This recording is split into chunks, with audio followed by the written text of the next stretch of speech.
got a knock on the door from the nurse. It was the middle of the night when the nurse came in to give Casey's newborn her heel prick. I was wondering, why are you taking my child's blood, and what are you doing with this?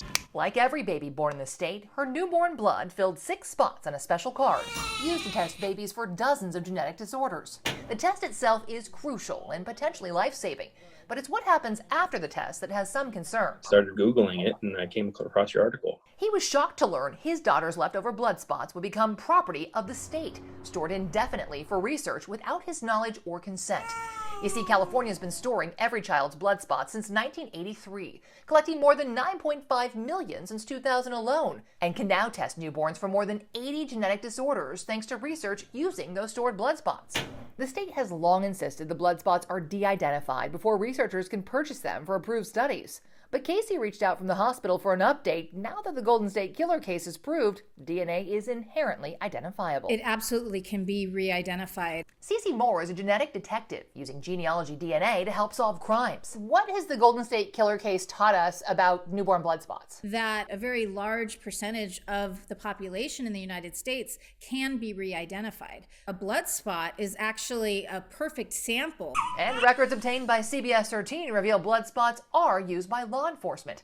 We found at least 5 search warrants and 4 court orders for identified blood spots before the Golden State Killer case, and investigators confirmed at least 1 cold case was recently solved with the help of newborn blood spots. It's definitely for the greater good. But while Moore relies on access to DNA, she also believes in informed consent. People have the right to choose how their DNA is used and how their children's DNA is used. Except in California, they don't.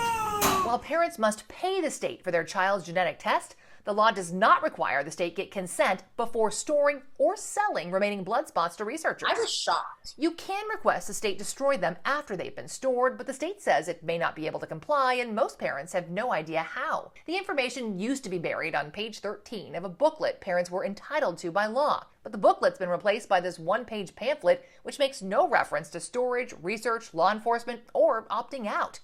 Just one in a stack of documents Casey got at the hospital. I can't even remember if they had me sign anything. They didn't. They don't need your signature. For many, like Casey, the appearance of secrecy makes them more likely to have the blood spots destroyed, which is why many believe it's time the state start getting consent before storing every child's DNA. If we use their DNA in ways they haven't consented to, I'm concerned that people will stop testing completely